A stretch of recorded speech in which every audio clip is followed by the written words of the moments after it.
조간 브리핑.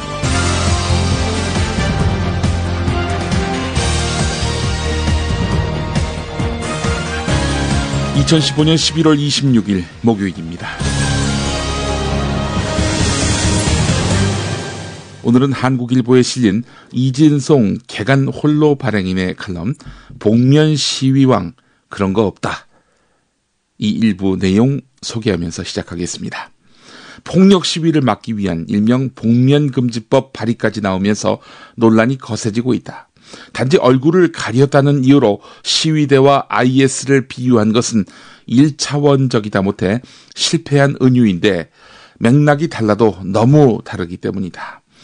시위에서의 복면은 초상권을 보호하고 캡사이신을 막을 최소한의 장치다. 시민에게는 방패도 무장도 없다.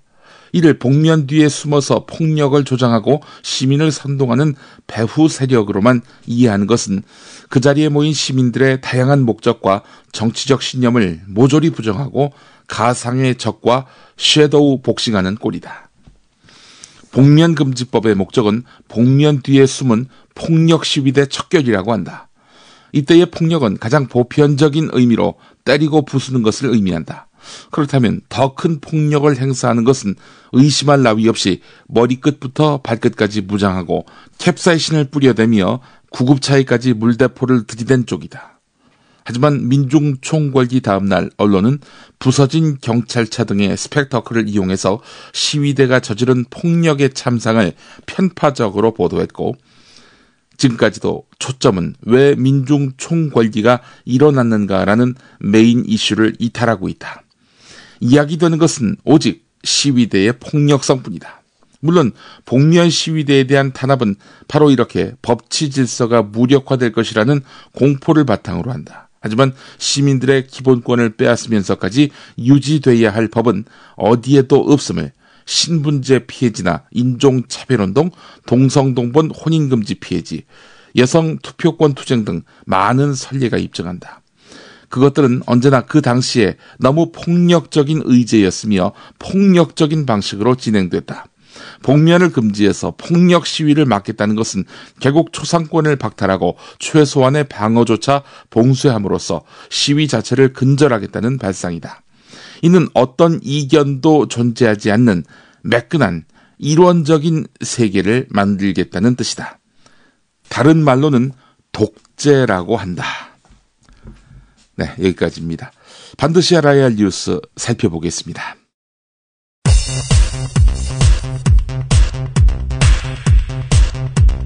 올라갈 때가 있으면 내려갈 때도 있다라는 어떤 조언을 해주시면서 또 국민들에게 이렇게 사랑받는 그런 선수로 성장하라는 그런 큰 뜻을 이렇게 말씀해 주셨던 기억이. 김영삼 전 대통령 빈소를 들른 야구선수 박찬호 씨의 말이었습니다. 오늘 낮 2시 국회의사당 앞들에서 김영삼 전 대통령의 연결식이 엄수됩니다. 일반 시민들도 참관이 가능하고 상도동계와 동교동계를 아우른 장례위원을 포함해서 모두 10,000여 명 이상이 참석할 것으로 예상됩니다.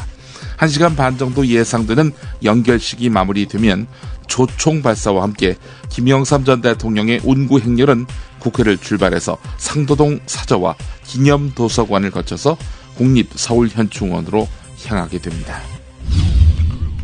주요 선진국들은 집회 또는 시 참가자의 복면 착용을 금지하고 있습니다. 새누리당 이장우 대변인의 말이었습니다. 박근혜 대통령이 그제 국무회의에서 복면 시위 참가자를 이슬람 극단주의 조직인 IS에 빗대서 비판한 이후 후폭풍이 이어지고 있는데요.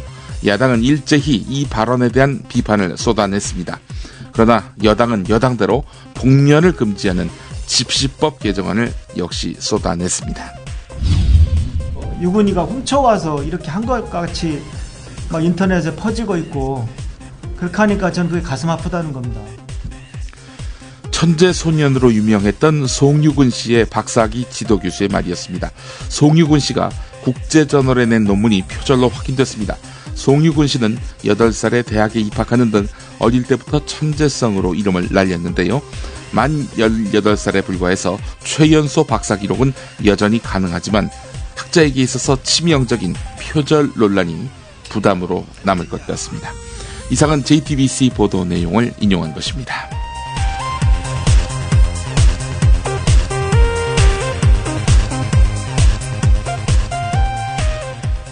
김용민의 조간브리핑은 이담채 김치 컴백홈 대리운전, 전창걸의 새싹당 콩차, 코골이 119, 대한공경매사협회, 연지연 곰탕이 함께합니다. 김치가 다 같은 것 같죠? 아니요, 이담채는 진짜 다르죠. 겨울 전라도, 여름 강원도, 봄 가을 충청도 최고의 배추만 골라와야지요. 소금 영광에서 직송된 최고의 국산 천점이 기본 아닌가요? 아, 고춧가루와 파, 마늘, 괴산 영천에서 건강한 놈들만 가져와야 해요. 우와, 재료가 반이라고 하던데 역시 이담채네요. 그런데 어떻게 담가야 이담채 김치 맛이 나요? 아유, 이거 비밀인데 다시마에 표고버섯, 양파, 멸치를 넣고 우려낸 육수에다가 온갖 재료를 잘 버무리고 2달 동안 저온 숙성한 양념을 써야 해요. 근데 흉내내봐야 소용없어. 30년 연구한 레시피에 30년 김치만 만든 손맛을 따라갈 수 있겠슈? 이담채 김치. 안내와 주문은 검색창에 이담채를 입력하세요. 전화는 1544-4586 1544-4586. 속보입니다. 요즘 어플로 부르는 대리가 유행인데요. 최근 컴백홈 대리가 선풍적인 인기를 끌고 있다고 합니다. 현장에 나와 있는 김 기자 불러보죠. 김 기자? 네, 전 지금 역삼동 먹자골목 한 주차장 앞에 나와 있습니다. 요즘 직장인들 사이에서 15땡땡 15땡땡 전화대리보다는 컴백홈 어플 대리로 직접 대리 신청을 하는 분들이 많다고 합니다. 특히 고객과 가장 가까운 대리기사를 직접 골라 부르고 이동거리만큼 이용요금을 지불하는 컴백홈 대리는 합리적인 요금체계, 이용내역 제공, 영수증 출력 서비스 등으로 그동안 대리를 많이 이용하셨던 고객들에게 각광을 받고 있습니다. 이에 컴백홈 측에서는 감사의 의미로 신규 가입 고객에게는 할인 쿠폰을 펑펑 쏜다고 하는데요. 컴백홈 대리 서비스 첫 이용 전에 쿠폰 번호 C8C8을 입력하시면 대리 요금 할인해 드린다고 합니다. 이상 역삼동에서 김 기자입니다. 김 기자 감사하고요. 지금 앱스토어, 구글 플레이에서 컴백홈 앱을 다운받으세요. 대리가 필요할 때 컴백홈. 이 이슈를 첫 곡지로 다뤄보려고 합니다. 헌법재판소가 통합진보당을 해산하면서 그 당에 속했던 국회의원을 비롯해서 소속 비례대표 지방의원까지 그 직을 박탈했지요. 의원직 상실은 부당하다는 법원의 판결이 나왔습니다. 전주지법 제2행정부는 옛 진보당 비례대표 지방의원인 이현숙 전 전북도 의원이 전라북도와 도의회 의장, 도선거관리위원회를 상대로 낸 비례대표 지방의원 퇴직 처분 취소 등 소송에서 원고 승소 판결했습니다. 중앙선거관리위원회는 지난해 12월에 옛 통합진보당 소속 비례대표 지방의원 6명의 의원직 상실을 결정했지요. 이 결정과 배치된 판단이 법원으로부터 나온 겁니다. 재판부는 판결문에서 위헌정당 해산 결정에 따라서 정당이 해산된 뒤 그 정당에 소속된 비례대표 지방의원이 직을 상실하는지에 관해 헌법이나 법률의 규정이 없다. 중앙선거관리위원회, 전라북도 선거관리위원회, 전라북도 의회는 원고의 지방의원직 퇴직 또는 의원직 상실 여부를 결정할 권한이 없다. 이렇게 판시했는데요. 재판부는 또 자의로 탈당할 때만 비례대표 의원직을 내놓도록 돼 있는데 이건 타의에 의한 당적 이탈 아닌가 이렇게 밝혔습니다. 이 논리대로라면은 통합진보당은 없어졌지만 통합진보당 비례대표 지방의원들의 의원직은 유지가 되는 그런 셈이 됩니다. 조선일보가 이 내용을 사설에서 다뤘습니다. 당연히 불편한 기류가 느껴집니다. 법원 판단은 헌법재판소의 위헌정당 해산 결정 취지를 너무 좁게 형식적으로 해석했다는 지적을 피하기 어렵다. 헌법재판소가 통합진보당 해산 결정을 하면서 의원직 상실을 선고한 것은 위헌정당의 의원들이 의원직을 유지한다면 실질적으로 그 정당이 존속하는 것과 마찬가지라고 봤기 때문이다. 그렇다면 통합진보당 소속은 국회의원이든 지방의회 의원이든 자격을 상실하는 게 맞다. 간판만 내리게 하고 활동은 그대로 하게 두면 정당 해산은 하나마나 아닌가. 헌법재판소는 통합진보당을 그대로 두면 대한민국 체제에 실질적인 위험을 끼칠 수 있다고 보았다. 통합진보당의 숨은 목적이 폭력에 의한 북한식 사회주의 실현이라고 본 것이다.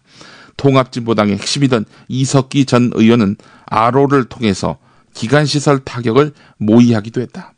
이번 법원 판단은 결과적으로 그런 위험한 정당의 지방의원에게 숨통을 틔워준 셈이다. 네, 이렇게 해서 사설이 마무리됩니다.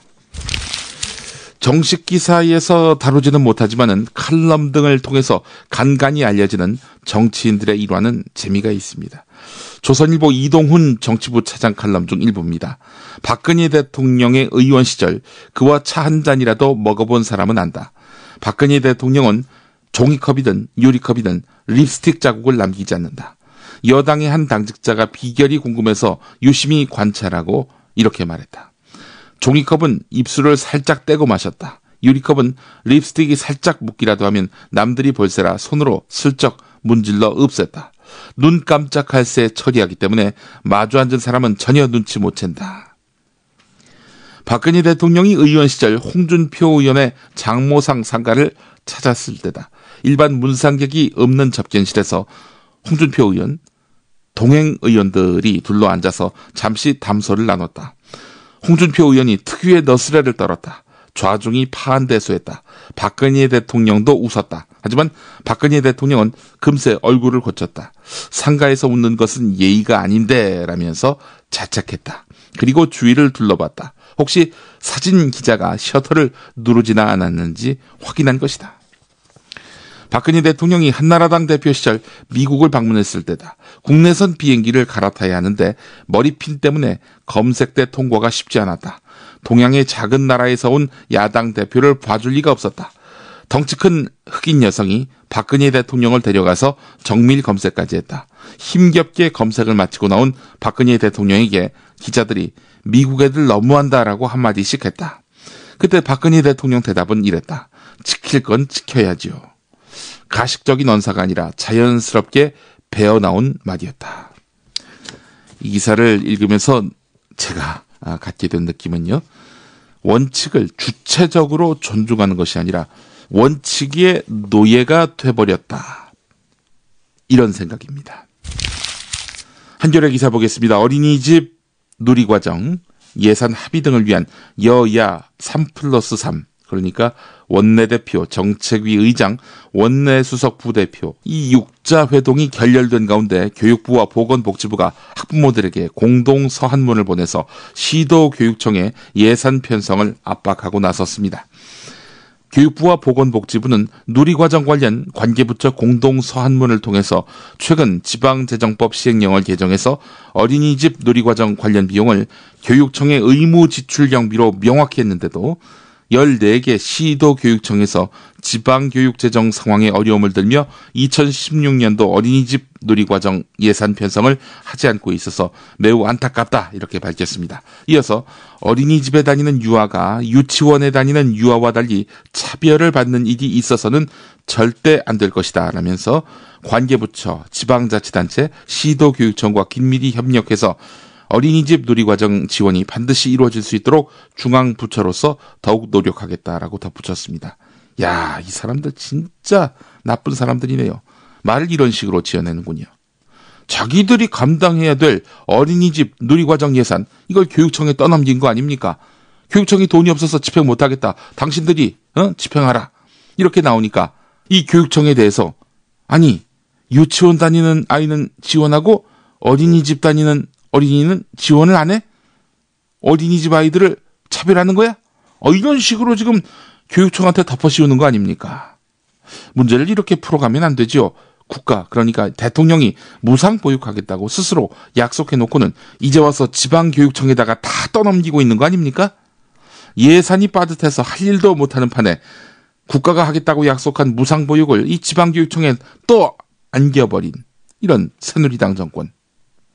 그래놓고 못한다고 하니까 마타도어를 만들어내긴 하고. 예, 정말 나쁜 중앙정부입니다. 이런 가운데 이재명 경기도 성남시장이 강력하게 추진하고 있는 청년 배당 조례안이 성남시 의회 여야 의원들의 경론 끝에 상임위원회 심의를 통과했습니다. 새누리당 김무성 대표까지 나서서 청년들의 표심을 사기 위한 매표 행위라고 비난한 바 있었지요. 조례안의 핵심 내용은 3년 이상 성남시에 주민등록을 둔 만 19살에서 24살 청년에게 2016년부터 분기당 25만 원씩 연간 100만 원을 지역 상품권 등으로 지급한다는 것입니다. 결과는 문화복지위원회 전체 의원 9명 가운데 새정치민주연합 의원이 5명이거든요. 5명의 찬성으로 조례안은 상임위원회 심의를 통과했습니다. 이 조례는 본회의에서 재적 의원의 과반 출석에 과반 찬성이기 때문에 새정치민주연합의 이탈표만 없다면 조례안은 가결 처리될 것으로 예상됩니다. 시의회 재적 의원 34명 가운데 새정치민주연합은 18명, 새누리당은 16명이기 때문입니다. 하지만 조례가 본회의를 통과해서 제정되더라도 내년에 시행될지는 불투명합니다. 왜냐? 중앙정부, 즉 박근혜 정부가 딴죽을 걸고 있기 때문입니다. 한국형 전투기 사업과 관련해서 미국이 이전을 거부한 4개의 핵심 기술만 정리되면 되는 줄 알았는데 다른 상황이 발생했네요. 이거 참. 4개 핵심 기술 말고 나머지 21개 기술은 받을 수 있다고 방위사업청장님이 자신하셨잖아요. 기술 이전 받을 수 있는 겁니까? 백군기 새정치민주연합 의원이 이렇게 물어봤습니다. 그러자 장명진 방위사업청장, 제가 수차례 국민과 국회의원님들께 그렇게 단언적으로 들리게끔 했다면 죄송합니다. 저도 그렇게 보고와 정보를 받았는데 미국 측에서 원하는 기술 이전권을 디테일하게 협의하자 이렇게 말하는 바람에 저도 당황했습니다. 미국이 이렇게 나올 줄은 몰랐다는 겁니다. 방위사업청은 그동안 수차례에 걸쳐서 4개의 핵심 기술 외에 21개 기술은 11월 안에 이전받을 수 있다 이렇게 주장해왔지요.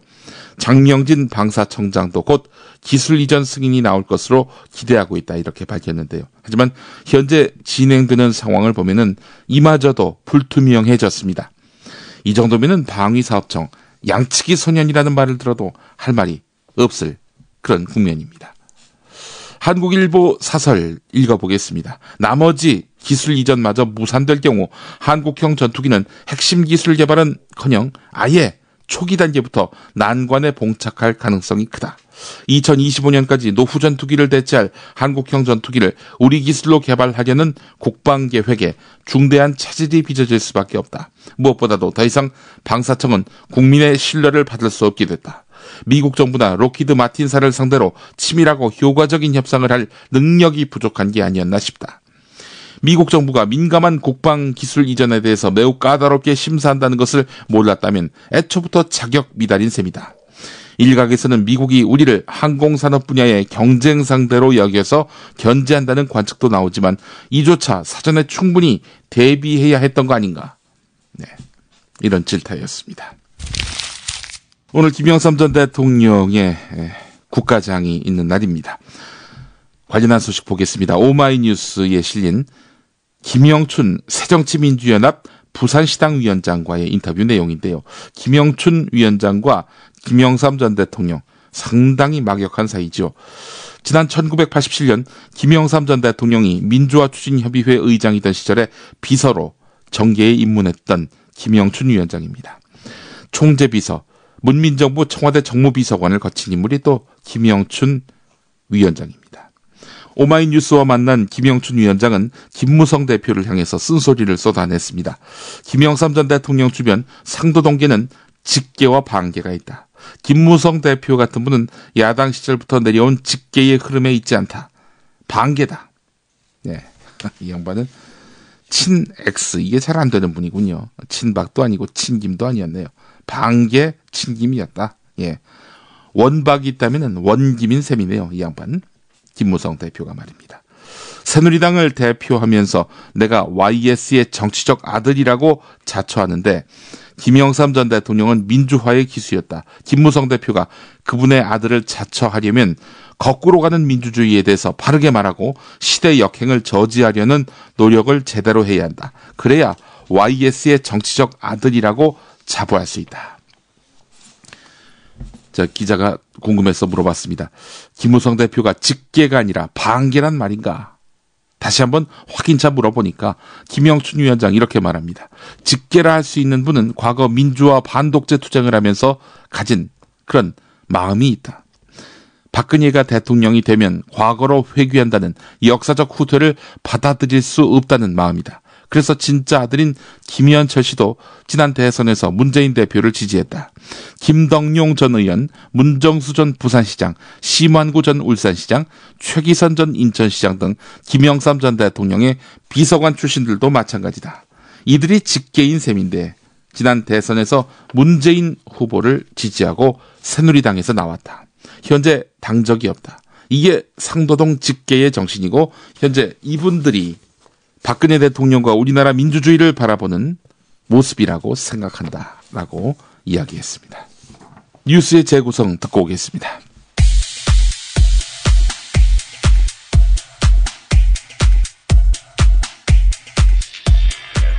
최다선 국회의원인 김영삼 전 대통령. 대선을 앞두고 의원직 사퇴 입장을 밝히는데 1992년 가을 저는 25살의 젊은 나이에 이민희의 전당에 들어왔습니다. 지금까지 9번이나 국회의원을 지내온 저의 의정생활은 파란 많던 우리 헌정사 바로 그것이라 해도 지나친 말은 아닐 것입니다. 저는 이승만 대통령의 3선을 위한 개헌에 대한 반대 투쟁을 비롯하여 지금까지 민주화 투쟁을 해오는 동안 이해주의자로서의 최선을 다하고자 했습니다. 그러나 많은 후회도 있습니다. 때로는 즐거웠던 일도 없지 않았습니다. 그러나 대부분 고통과 고난으로 이어졌습니다. 초산 테러를 당하는가 하면 직무정지 가처분으로 야당 총재직에서 쫓겨나기도 했습니다. 심지어 여당보다 더 많이 득표했던 야당 총재인 저를 연직 제명 처분으로 국회에서 쫓아내기도 했습니다. 저는 그때 독재의 해유와 협박에도 불구하고 잠시 살기 위해 영원히 죽는 길을 택하지 않겠다며 의사당을 떠났습니다. 1979년 10월 4일은 저는 영원히 지금도 잊지 못하고 있는 바로 그날입니다. 그때 국회의사당을 한 바퀴 돌고 행간을 나올 때 저의 마음은 말할 수 없었습니다. 눈물이 앞을 가렸습니다. 80년대 정치정화법으로 묶여 상도동 집에 오랫동안 갇혀 있을 때는 더욱 고통스러웠습니다. 강주민주화운동 3주년을 맞이하였을 때 하나의 민주화의 씨앗을 뿌리기 위해 23일간의 단식 투쟁을 하기도 했습니다. 의식이 가물가물할 때마다 떠오른 것은 바로 이 의사당의 모습이었습니다. 이 의사당에 대한 그리움을 무엇으로 달랠 수 없었습니다. 그러나 저는 끝내 이 의사당으로 돌아올 수 있었습니다. 민주화의 새벽이 열렸기 때문입니다. 경쟁자였던 당시 민주당 대표 김대중 전 대통령. 이튿날 김영삼 의원의 사퇴를 애석해하며 한마디. 저와 30년 동안 의정생활을 같이 해온 김영삼 민주당 총재께서 어제 이 의사당을 떴습니다. 저로서는 특별히 감회가 깊고 애석한 심정을 금할 길이 없습니다. 그분의 정치 앞날에 무궁한 발전과 영광의 길을 빌어가지 않습니다. 한편 대통령 선거 출마를 위해 국회의원직을 내려놓은 분이 또 있었는데 저는 오늘 대통령 후보 등록을 앞두고 국민 여러분께 저의 깊은 소회를 말씀드리고자 이 자리에 섰습니다. 저는 오늘로 지난 15년간 국민의 애환과 기쁨을 같이 나누었던 대통령직을 사퇴합니다.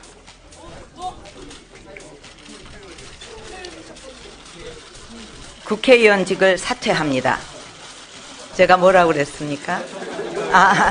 예, 제가 실수했습니다. 예, 고기를 다시 하겠습니다. 국회의원직을 사퇴합니다.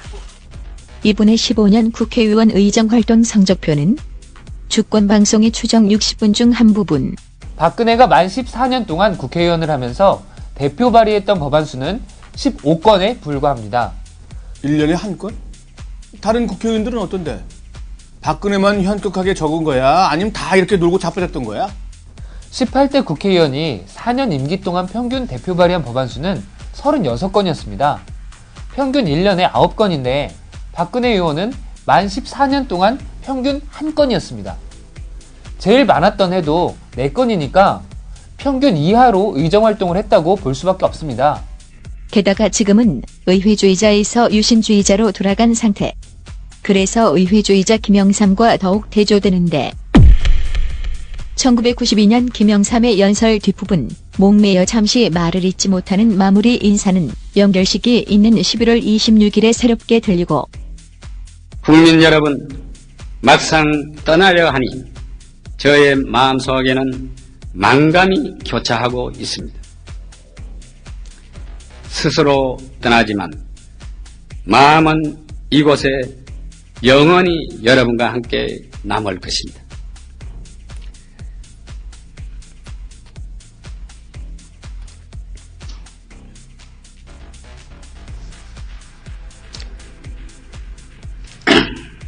그동안 청원을 아끼지 않았던 국민 여러분께 감사를 드립니다.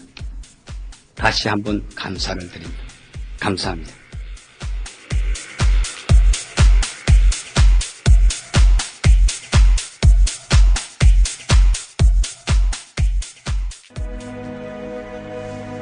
선선한 날씨, 따뜻한 차 한 잔이 그립죠.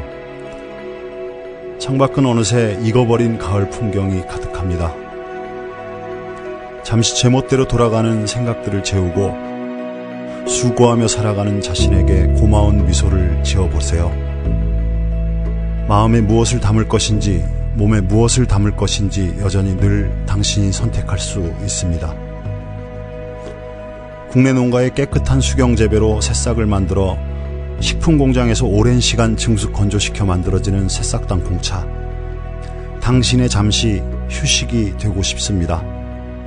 새싹 땅콩차는 여러분께 가을 풍경이 되고 싶습니다. 인터넷 다음에서 새싹 땅콩차를 검색하시고 전창걸닷컴으로 오세요. 전화 문의는 070-8635-1288, 070-8635-1288입니다.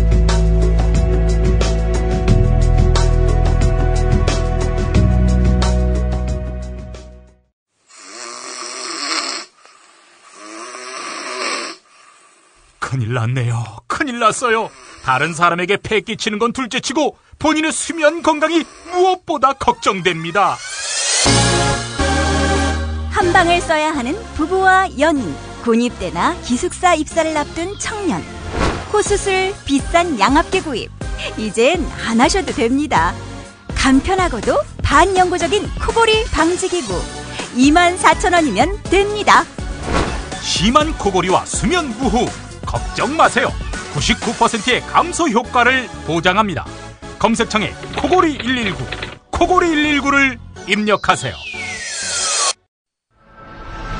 김용민이 전해드리는 조간 브리핑. 이른 아침 조간신문 핵심 기사를 훑어보는 시간, 김용민의 조간 브리핑.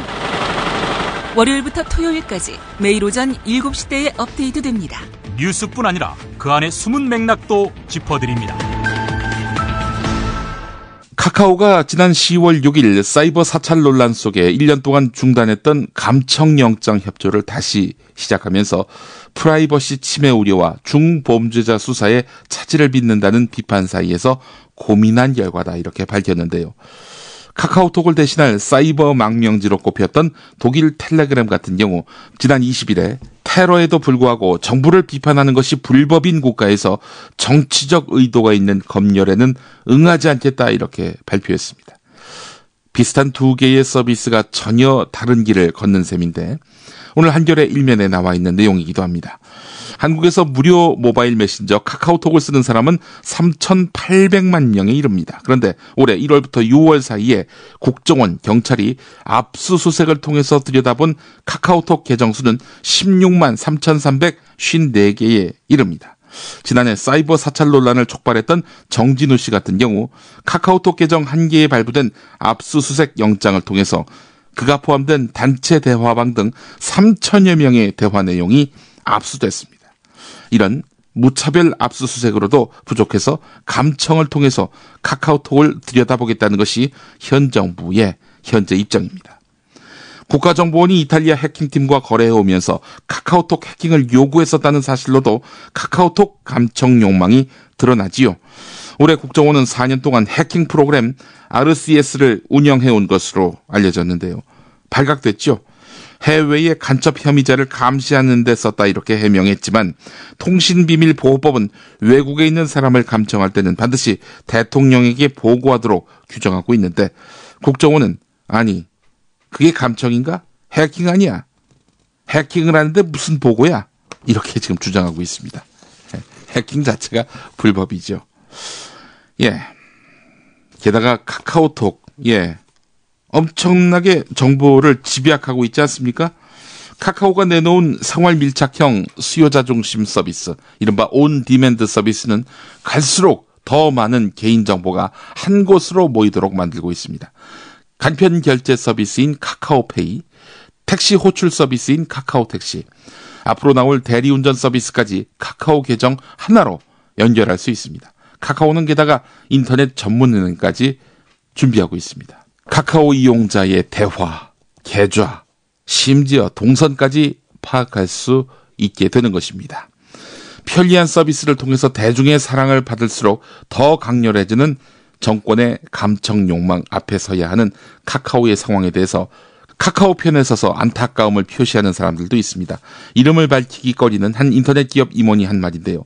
외국 메신저에는 카카오를 보면 한국에서 인터넷 서비스 기업 운영하기가 참 어렵다는 생각이 든다 이렇게 말을 했는데 수년 내에 토종 인터넷 기업들 해외 유사 서비스의 기반마저 잃게 되는 것은 아닌가 이렇게 부정적으로 전망하지 않을 수 없는 그런 형국입니다.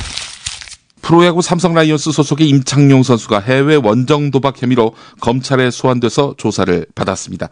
중앙일보가 단독 보도한 내용인데 임창용 선수는 검찰 조사에서 마카오 카지노에서 4천여만 원 상당의 도박을 했다 이렇게 시인했다고 하는데요.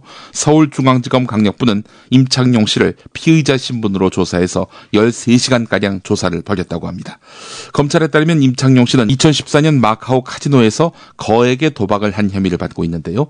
임창용 씨는 검찰 조사에서 3억 원 가운데 4천여만 원의 도박 혐의에 대해서만 인정하고 있는 것으로 확인됐습니다. 하지만 검찰은 임창용 선수가 이 정도만 도박했겠는가 라고 의심하고 있습니다. 그래서 진짜인지 가짜인지 검증을 벌이고 있는 양상이라고 하는데요.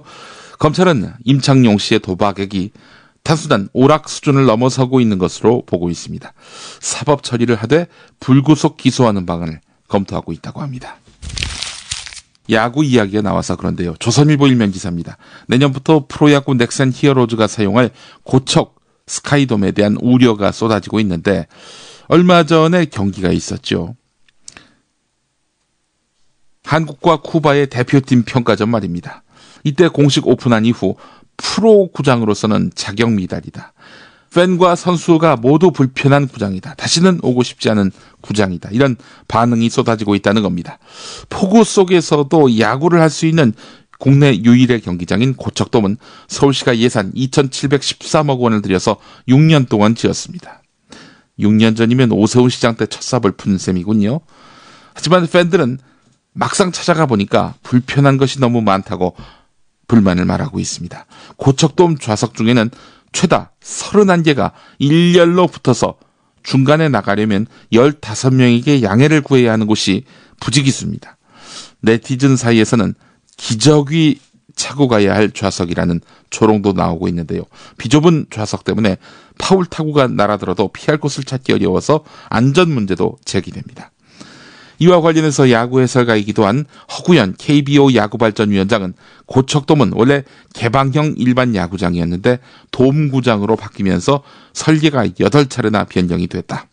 5구에 있는 시설을 실내로 지으려면 모든 설계가 다 바뀌어야 하는데 땜질식으로 설계만 바꾸면서 기형적인 모습이 돼버렸다, 이렇게 지적했습니다. 김동성 전 대한야구협회 부회장은 아마추어 야구장으로 놨으면 적격인 돔구장이다, 이렇게 평가하기도 했습니다. 경향신문 기사 보겠습니다. 협력사 대표를 상대로 청부 고발을 했다는 의심을 사고 있는 LG전자 소식 어제 전해드렸죠. LG전자가 이번에는 경찰관에게 뒷돈을 주고 협력사에 대한 수사를 청탁한 정황도 드러났습니다. 검찰은 이와 관련한 관련자 진술이 나옴에 따라서 수사를 확대할 것으로 보입니다.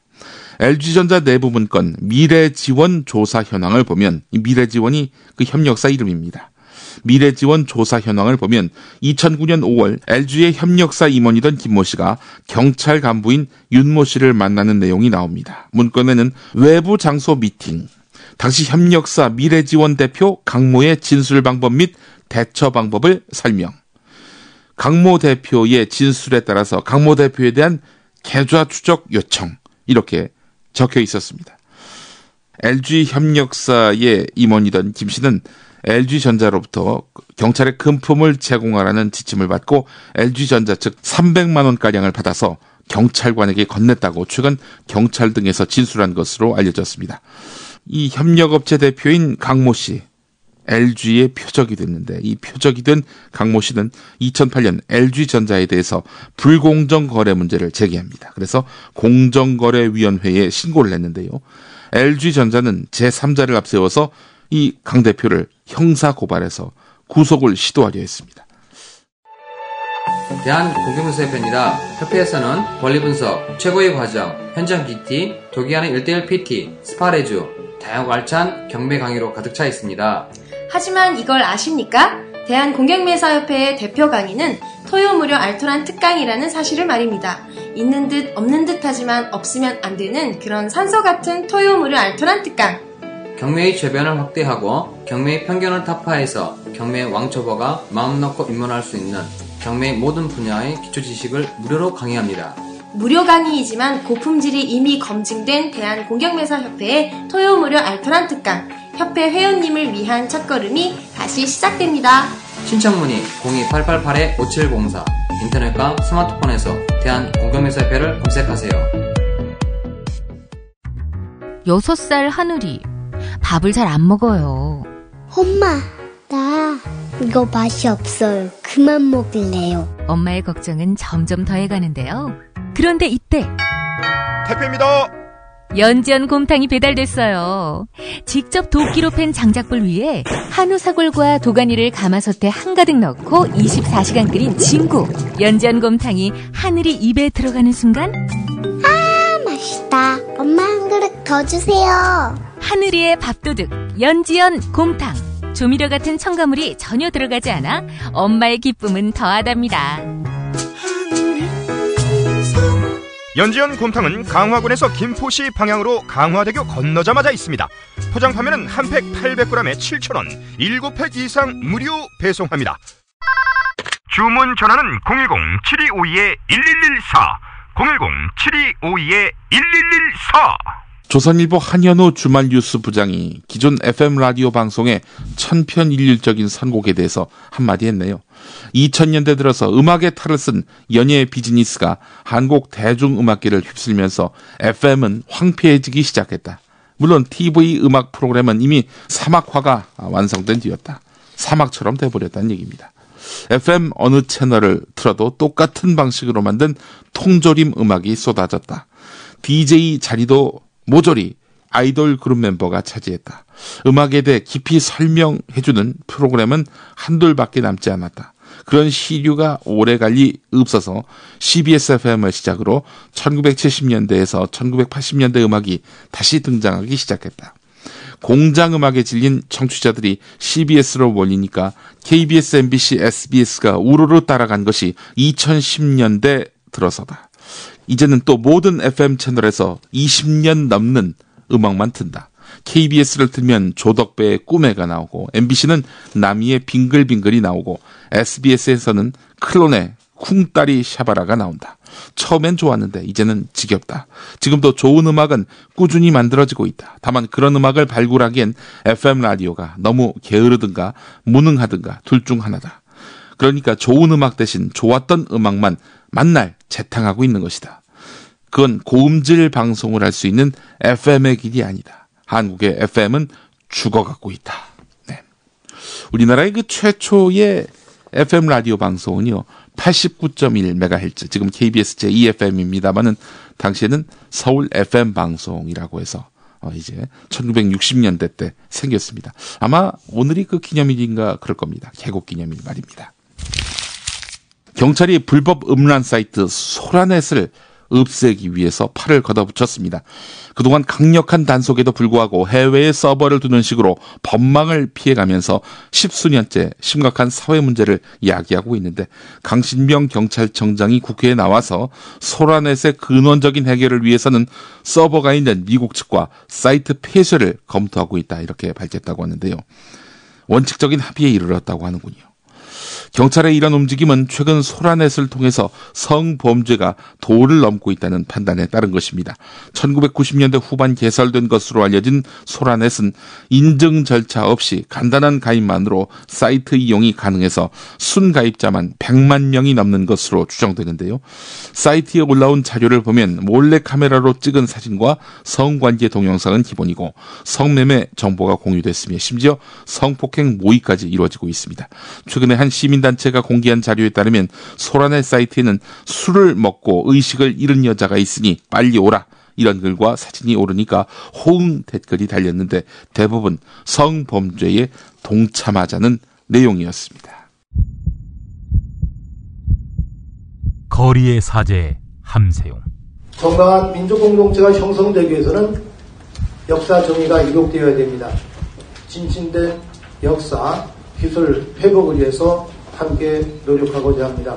탐사 전문기자 주진우. 낮에 막걸리를 많이 드셨지 않습니까? 항상 해진 옷을 입고.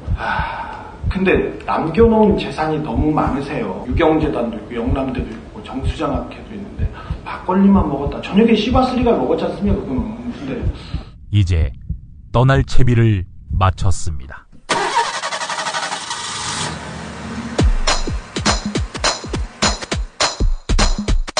역사와 정의의 가치가 뿌리채 흔들리며 위태롭게 저물어가는 광복 70년. 두 남자의 토크 콘서트를 만나실 때입니다.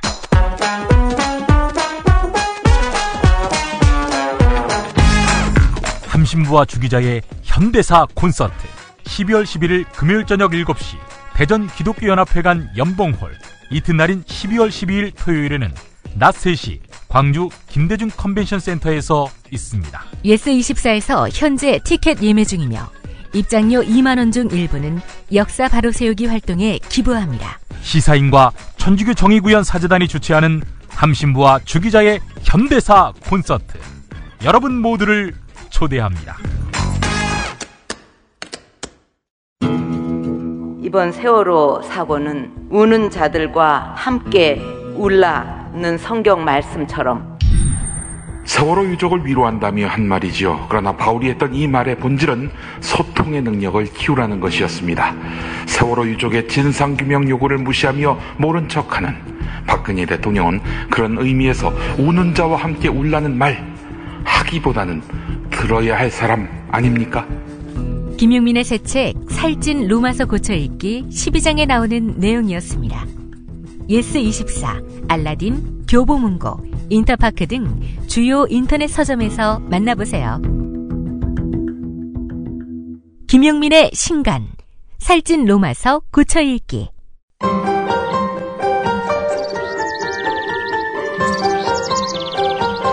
오늘의 날씨. 본격적으로 겨울 추위가 시작됐습니다. 오늘 서해안을 중심으로 다소 많은 눈이 내리겠습니다.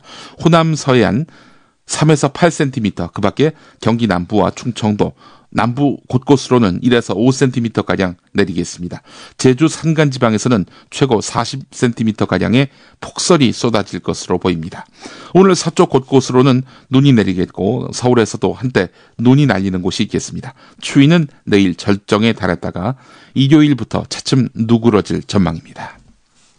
오늘 김용민의 조간 브리핑은 경향신문 박구재 에디터의 정동에서 칼럼 참 나쁜 프레임 이런 제목의 칼럼을 소개하면서 마무리하려고 합니다. 미국 보수 진영은 프레임 짜기에 능하다. 대중의 선택적 인지 또는 자의적 사고에 영향을 미치는 프레임은 힘이 세다는 것도 알고 있다. 그래서인지 보수 진영의 프레임은 교묘하고도 효율적이다. 진보 진영은 어떤가? 보수 진영이 짜놓은 프레임의 덫에 걸려들지 않으려고 허둥대기 일수다. 사회적 이슈를 선점하고 쟁점을 프레임으로 구성하는데도 익숙하다. 인지 언어학자 조지 레이코프의 지적대로 프레임 전쟁에서 지는 쪽은 언제나 진보 진영이다. 진보 진영에는 듣기 싫은 이야기겠지만 인정할 건 인정해야 한다. 대중정치 시대의 프레임은 옳고 그름을 떠나서 필요악일 수 있다. 프레임 설정을 비판하는 것은 전쟁에서 왜 총을 쏘느냐고 항의하는 것과 다를 바가 없다. 하지만 국민을 속이고 진실을 호도하는 프레임을 설정해서는 안 된다. 그것은 암묵적 금기에 해당한다. 하지만 한국 보수 진영에는 프레임 설정의 금기가 애초부터 없었다. 편가르기와 색깔론, 분열과 갈등 조장 등의 프레임을 짠 다음 밀어붙이는 저급한 수준에서 한치도 벗어나지 못하고 있다. 어떤 사회적 이슈든 친북, 좌파, 종북이라는 빨간 딱지를 붙이고 반대 세력의 집회는 불법, 폭력, 난동으로 규정하는 것이 보수 진영의 낡고 오래된 프레임 전략이다. 보수 진영의 프레임 짜기는 박근혜 대통령이 주도해왔다. 프레임의 여왕이란 별칭은 그냥 붙은 게 아니다. 그는 나만 옳고 선하다는 독선과 아집의 프레임을 주조해냈다. 대통령의 취임에서는 비정상의 정상화를 주문처럼 외더니 내년 총선에서는 자신의 뜻을 쫓는 진실한 사람만 선택받아야 한다고도 했다. 독재자 아버지를 국정교과서로 복권시키려는 의도는 숨긴 채 바르게 역사를 배우지 못하면 혼이 비정상이 된다라고 말했다. 야당을 겨냥해선 맨날 앉아서 립 서비스만 한다. 위선이고 직무유기다 라고 비난했다. 역대 정권의 국정 운영은 비정상, 자신을 추종해야만 진실한 사람, 거민정 교과서로 역사를 배우면 혼이 비정상, 국정에 협조하지 않으면 위선이자 직무유기란 뜻이다. 혐오와 저주로 가득 찬 독설로 국민을 교화 대상으로 삼는 참 나쁜 프레임이다. 합리적 공론에 기반하지 않은 참 나쁜 프레임은 거센 저항을 부르는 덫이 될 수 있다. 그 덫 멀리 있지 않다. 네, 이런 내용이었습니다. 조간 브리핑 마치겠습니다.